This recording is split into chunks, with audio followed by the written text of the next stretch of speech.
Muslimin muslimat yang dihormati dia dikasihi, sekarang kita akan buka buku ni dulu. Buku merah, Asam Garam Rumah Tangga Nabi sallallahu alaihi wasallam. Ini adalah jilid yang kedua. Tapi saya mahu buka bab yang akhir, iaitu muka surat 252. 252. Biasanya sebelum ini, buku ini biasanya saya akan baca dari depan. Tapi ini kali pertama saya akan bacakan buku ini dari belakang. Dan di belakang adalah tentang bagaimana suasana akhir ketika Nabi SAW dekat dengan saat kematian, kewafatan Nabi SAW. Jadi malam ini mungkin kisah kita agak sedih sikit sebagai satu persiapan kita suami isteri. Okey, muka surat 252, iaitu bab yang ke-147. Sayyidatina Aisyah sediakan berus gigi.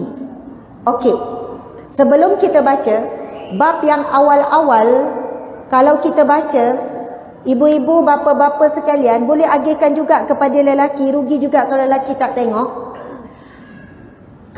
Rasulullah sallallahu alaihi wasallam sangat suka bersugi. Tidak kira waktu. Setiap kali nak solat bersugi. Setiap kali nak baca Quran bersugi. Setiap kali nak berzikir bersugi. Dan bila ditanya kepada Sayyidatina Aisyah, apa perkara yang Nabi buat bila sampai di rumah? Sayyidatina Aisyah cerita, sebaik masuk di rumah, Rasulullah akan bersugi dulu. Kerana Rasulullah tidak mahu bau mulutnya mengganggu isteri. Jadi sunnah Nabi yang pertama yang kita belajar pada malam ini, antaranya dah banyak dah kita sebut tadi. Sebelum bercakap dengan pasangan, berus gigi dulu. Kalau tak guna kayu sugi pun guna berus gigi tu. Itu sunnah Nabi.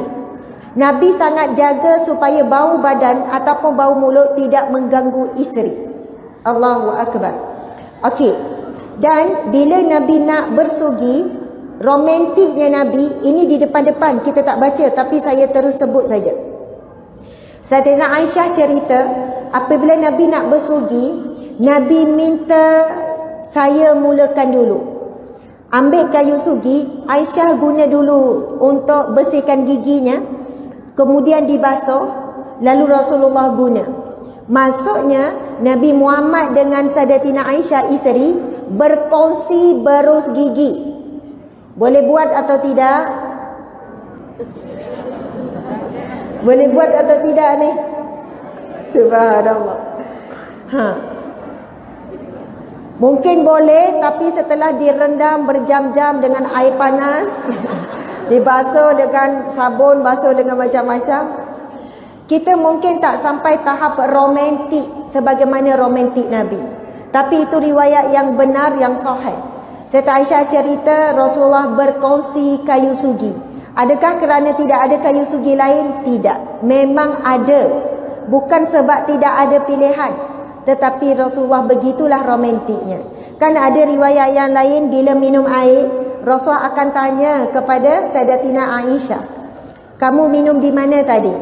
Aisyah pun kata di sini. Rasulullah pun meletakkan bibirnya di tempat Aisyah meletakkan bibir. Kita mungkin terbalik. Bang minum mana tadi? Sini. Kita pun pusing. Ketika makan daging, ibunda kita Aisyah cerita, Rasulullah tanya, di mana kamu gigit?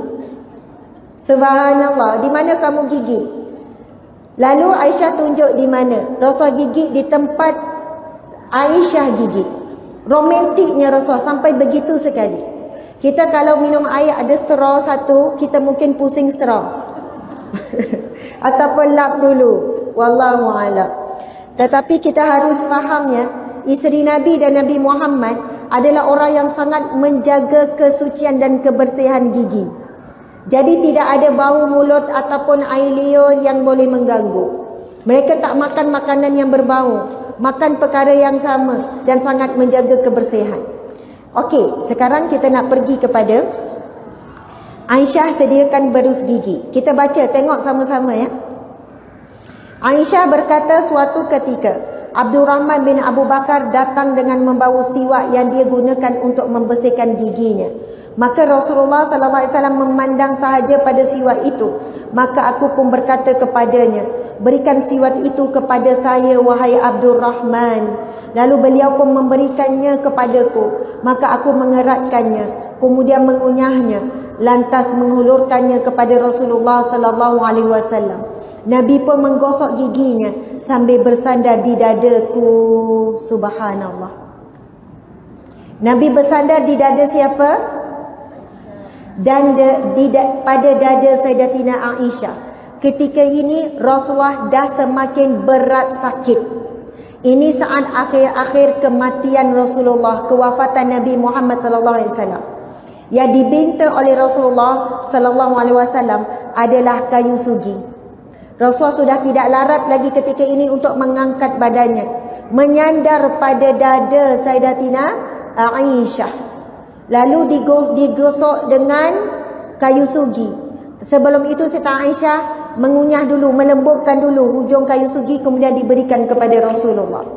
Baiklah muslimin muslimat, kita tengok muka surat selepasnya 254. Bab yang ke-148. Subhanallah. Aisyah mengisahkan pada suatu ketika Abdurrahman bin Abu Bakar datang menziarahi Nabi. Ketika itu Rasulullah sallallahu alaihi wasallam sedang bersandar di dadaku. Bersama Abdurrahman ketika itu sebatang kayu siwak yang digunakan. Subhanallah, Allahu Akbar. Hampir sama. Kita tengok muka surat selepasnya, iaitu 255. Isteri Nabi mandikan baginda ketika sakit. Allahu Akbar. Jadi ketika Nabi sallallahu alaihi wasallam sakit, isteri Nabi akan memandikan, bukan akan, isteri Nabi memandikan Nabi sallallahu alaihi wasallam. Subhanallah, Allahu Akbar. Sebenarnya saya nak pergi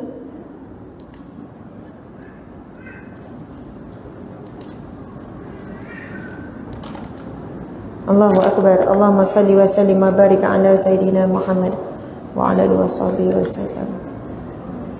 Okey, kita terus sebab kita tahu masa kita sudah hampir habis. Masing-masing esok kerja dan juga anak sekolah. Boleh lagi tak ni dalam lebih kurang 15 minit boleh? Boleh insya-Allah ya. Sebab saya risau bila tengok, saya faham ya ada yang perlu bangun, anak kecil, susah hati dan sebagainya. Saya pun jadi susah hati juga. Muka surat 265. Kita terus pergi ke muka surat antara yang terakhir. Bab yang ke-157. Aisyah tidak sedar Nabi sudah tiada. Aisyah tidak sedar Nabi sudah wafat. Aisyah menceritakan, apabila ada sesiapa antara kami yang jatuh sakit, Rasulullah sallallahu alaihi wasallam akan mengusapnya dengan tangan kanan baginda. Kemudian Nabi berdoa dengan doa yang kita akan sama-sama baca sebentar nanti, yang bermaksud, nyahkanlah penyakit ini, wahai Tuhan manusia, sembuhkanlah kerana Engkau Maha Penyembuh. Tiada kesembuhan melainkan kesembuhan-Mu, kesembuhan yang tidak meninggalkan penyakit lagi. Okey, muslimin muslimat, kali ini kita akan sama-sama membacakan hadis ini. Sebab di dalam hadis ini ada doa yang Nabi baca apabila ada ahli keluarga yang sakit. Jadi antara ilmu yang perlu kita amalkan selepas pulang, jika ada ahli keluarga yang sakit, sebelum kita bawa pergi klinik, sebelum kita buat apa-apa, ikut dulu sunnah Nabi. Apa dia? Letakkan tangan pada bahagian badan ahli keluarga. Kalau ikutkan kisah ini, Nabi akan mengusapnya dengan tangan kanan baginda. Kita boleh usap badan ataupun usap kepala. Lalu doanya insya-Allah sama-sama kita baca ya daripada awal. Bismillahirrahmanirrahim. An Aisyah. Okey, kuatkan semua suara, semua kena baca. Ini hadis Nabi ya, rugi kalau kita tak baca. Sebab kita baca Al-Quran kadang-kadang tak baca terjemahan. Tapi bila baca hadis Nabi, kita terus baca terjemah, tak baca matan hadis. Sedangkan hadis Nabi juga adalah wahyu daripada Allah. Bila kita baca dapat pahala. Okey, kita ulang lagi sekali. An Aisyah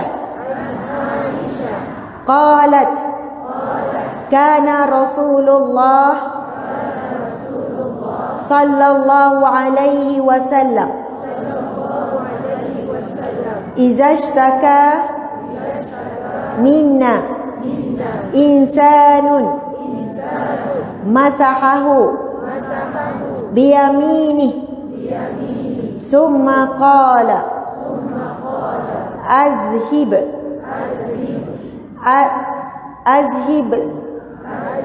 albasa rabban nas washfi anta asyafi la shifaa illa shifauka shifaan la yughadiru saqaman. Subhanallah. Yang bawah tu saya baca seorang. Kamu boleh berdiri pula. Okey. Sekali-sekali macam tu ya. Falamma marida Rasulullah sallallahu alaihi wasallam wa saqula akhadtu bi yadihi li asna'a bihi nahwa ma kana yasna' fantaza'a yadahu min yadi summa qala okey, kita baca sama-sama ya. Summa qala Allahumma ighfirli waj'alni ma'ar rafiqi al-a'la. Qalat fazahabtu anzuru fa idza huwa qad qada. Sadaqa Rasulullah sallallahu alaihi wasallam. Allahu akbar. Maka tatkala Rasulullah sallallahu alaihi wasallam jatuh sakit dan semakin tenat, aku pun pegang tangannya dan lakukan sebagaimana yang baginda biasa lakukan. Tiba-tiba baginda menarik tangannya daripada tanganku. Kemudian baginda mengucapkan, Ya Allah, ampunilah aku dan biarkanlah aku bersama kekasihku yang tertinggi. Subhanallah. Okey, kalau kita baca perenggan yang akhir itu, maka tatkala Rasul jatuh sakit dan semakin tenat, aku pun pegang tangannya dan lakukan sebagaimana yang baginda biasa lakukan. Tiba-tiba baginda menarik tangannya daripada tanganku. Apakah maksudnya? Dan kemudian subhanallah, sambungan di belakang, ini hadis sahih riwayat Muslim. Aku bingkas menoleh ke arah baginda. Rupa-rupanya baginda sudah pun wafat. Allahu akbar. Muslimin muslimat, ketika saat Nabi masih kuat, belum sampai wafat, Nabi juga ada sakit. Dan bila Nabi sakit, isteri Nabi akan ambil tangan Nabi untuk diusap kepada badan Nabi sendiri. Sebab apa? Kerana tangan Nabi paling berkat.